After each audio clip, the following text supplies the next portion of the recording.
first off, yeah, we need to clear up the misconception of what Web3 is. Most of us feels crypto is Web3. Crypto is just a sector, a financial sector that is in Web3. It's just like you saying e-commerce is Web2 or saying social media is internet. It's not possible because there are different sectors that have onboarded themselves on Web2 on the internet. So you are wrong to say you are a Web3 content creator because, come on, when every single sector that there is that actually acts as a structure, agriculture, electricity, e-commerce, begin to onboard themselves on Web3, you will not call yourself a Web3 content creator because you're just writing those space. You are just acting as a content creator for just one sector in Web3. So crypto is not Web3. Crypto is not Web3. The reason why we're having that misconception is because financial sector is just the only space, the only sector that already has onboarded itself on blockchain. And there's something I always say myself, which is onboarding yourself on Web3 for every sector is not compulsory. But if you want to gain or be a partaker of the reward Web3 brings, it becomes mandatory. Now you see, it's not every time you keep on saying that cryptocurrency is not blockchain. But come on, very soon, every single sector that wants to follow the trend, that wants to follow evolution, will onboard themselves finally, without us pushing them, on blockchain. And this is what Web3 is bringing. Wow. And now, and I see every single job that can actually act. All right, every single job that can actually act on Web2, talking about data analysis of medical firm, probably you are a data analyst into aviation, you can actually work in Web3 if that particular sector fully gets onboarded on Web3. Now, I think there are quite so many jobs, and these jobs is dependent on if the sector you are actually operating in, becomes onboarded on Web3. Now, there's something I always say, there are quite so many jobs. The reason why you don't know it is because that sector that actually allows that job offer is not yet onboarded on Web3. So you run every single job on Web2. So just imagine every agricultural sector, probably let's say e-commerce, or probably say social media comes on board on Web3, and they are looking for, let's talk about the medical firm. They are looking for, let's say, a medical content creator. A crypto content creator cannot act as a medical content creator in a medical sector in Web3. Do you get me? So now these things are vast, there are quite so many jobs, and it's still coming because I think very soon, it's not compulsory, as I said, to be part of Web3, but very soon to be mandatory for every sector. Is either you join or you get faded away. And I think there's this thing I always.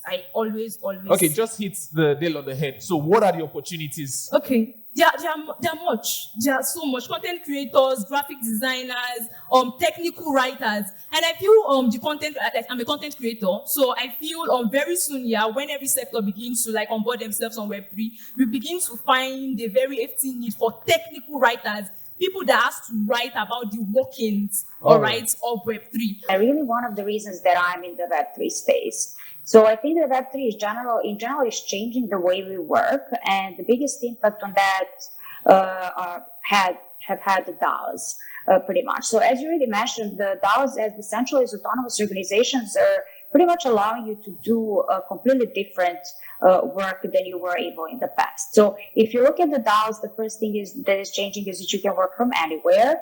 So that means that there's more opportunities available to you. So regardless of where you are, you can participate in a DAO. You don't have to be in a particular location. The second thing is you can also work from anywhere. So you don't need to be in a particular time zone. You don't need to be committed to a job 40 hours per week. You can just pretty much do it on top of another job that you have. Again, that means more opportunities. In DAOs in general, considering DAOs are led by the community, there is more decision-making power. So every community member is going to be able to influence decision-making, and that way you can kind of develop in the direction that you really want to develop. And then the compensation. I mean, DAOs are still like a way of work. You might be able to work part-time, but you're still going to expect to be compensated for your contributions. So although some DAOs, usually the early stages do have a team of full-time contributors, most of people are going to be actually paid for individual tasks they complete or bounties. And I in general think that this brings more fairness. Again, like if you look at traditional companies, for different locations, they usually have different pay ranges. And for DAOs, there's usually a predetermined bounty with a particular amount of money that is going to be paid if you complete a project.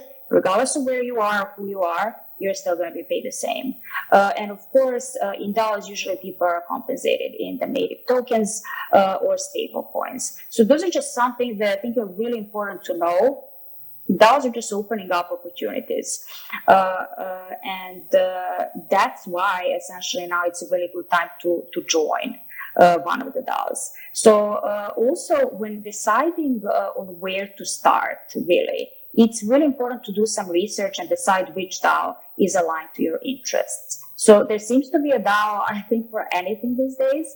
And if not, you can always start your own community and pretty much grow a DAO around it. So once you find an organization aligned to your interest, and just kind of to pick up on that for a second, let's say if you're a developer, there is a developer DAO that's pretty much focused on educating engineers and like making them better and so on. So just find something you're interested in. Once you decide that you want to get involved, it's usually easy. You can just join Discord, verify yourself, and then look at the ways to get involved. All right. Sometimes it's as simple. Yeah, sometimes it can be very simple in terms of just communicating with others. Sometimes they might have more formal application processes or contributor programs. And it's a really good way to kind of start slow, start maybe a few hours per week.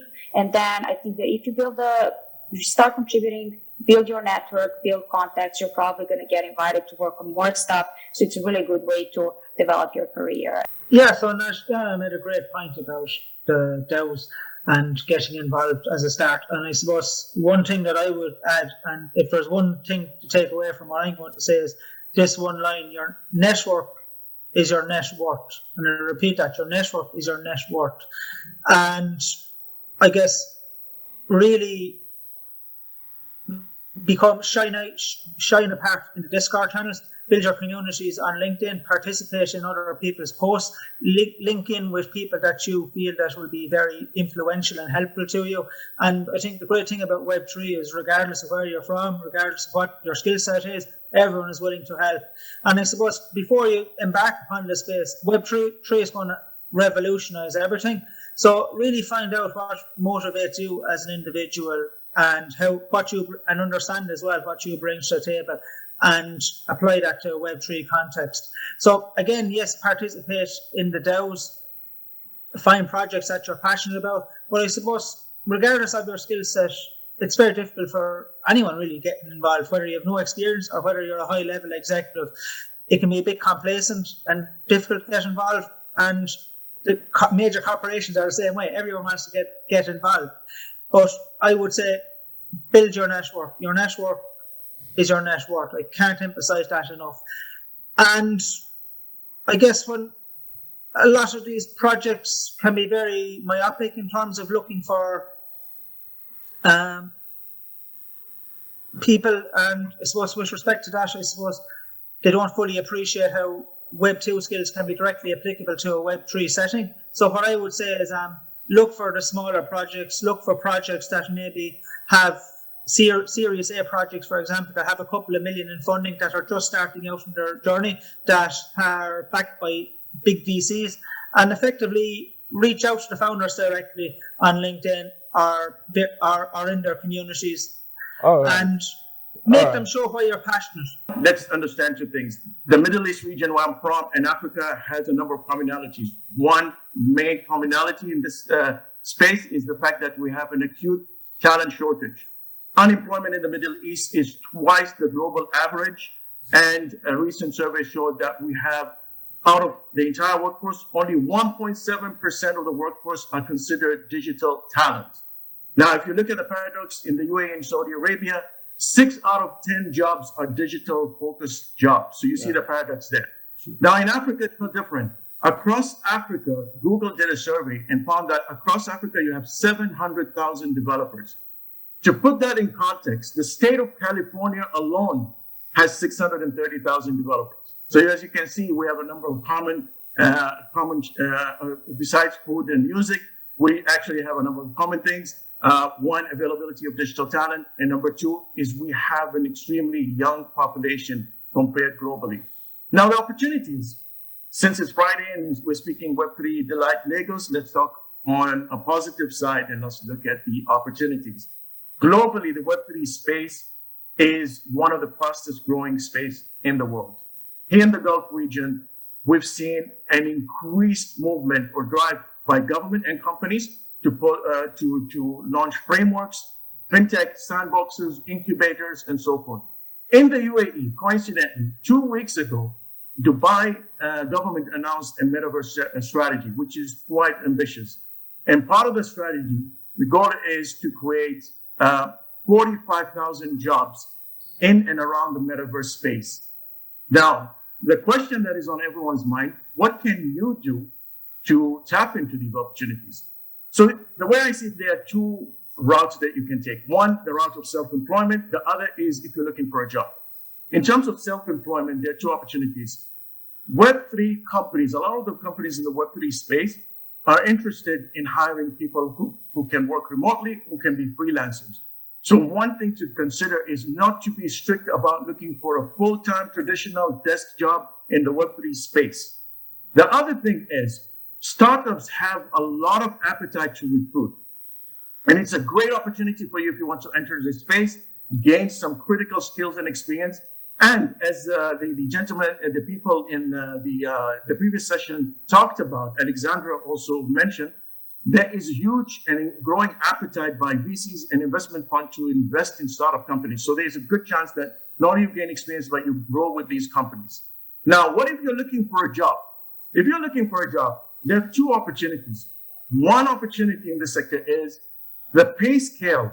Based on the salary surveys, the Web3 space is becoming a lucrative space when it comes to pay scale.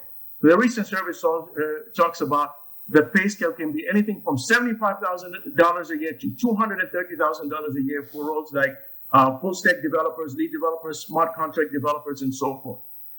The other opportunity you're looking for is there's a shortage of experience, which is normally a bad news, but here it's great. The fact is, a lot of companies we're speaking with, when they're looking at hiring people in the web space, Web3 space, they're not really fussy about the years of experience. So what does that mean? That means you as a person who's entering can do 4 things the way I have observed and looked at it. One, show that you're passionate about the Web3 space. Demonstrate that passion. You're curious, you're genuine about your passion and curiosity and interest, online and offline. Number 2, be able to position yourself and communicate that you are in the space. Someone in this summit talked about being an influencer and sharing your view in the community. And the third thing is network. If you've attended the Web3 Delight Lagos, you're one step ahead of the game. You're here among people who have the shared interest. You can connect with them, network with them, even after the segment itself. So I think it's a great opportunity to come into a growing space, a space that allows you freedom, allows you the ability to create and be a creator, part of the creator economy. And I wish you all the best. Yeah, sure thing. So I would like to summarize some of the things that other speakers have mentioned.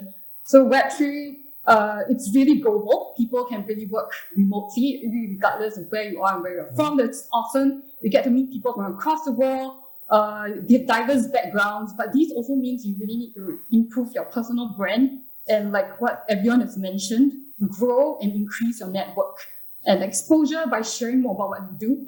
So this could be online or even in person, joining events like Web3 Delight. Okay, so this is really what we talked about, network and remote, right? So directly to the question, how you can become an intern and find a crypto buddy. I feel really Web3 is a new space, right? So what this means is that most projects are new. Teams are usually lean. So what this means is that one person in one team may take on more roles. And so if you are to really go into Web3 and find it to really as a buddy, you really need to be multifaceted. So what this means is that it's not like in Web2 where you specialize in just one skill. And just do what your boss tells you. In Web3 is quite different. You are basically like a founder. You have to think like a founder. work like a founder and be self-governing, you cannot expect a lot of structure and handholding. So you have to take the initiative to learn and get stuff done. Yeah, so I guess if you have to get into Web3 and crypto, right, just think like a founder and be super crystal clear of your skills and what you're passionate about. Because, there are so many ups and downs, about booms and busts in crypto. How do you make sure that you continue to stay on in this industry and continue to work on a certain project? This means that you need to be really clear on what are the values and what projects you are sure will be in there for the long haul. And then just make sure that you find the right people who have the same passions as you, and then just make friends and form teams, work on their projects. And if you are inclined and you think that they're like-minded, work on new projects with them. Yeah, so basically think like a founder, form networks, focus on people who are like-minded and have the same interests as you.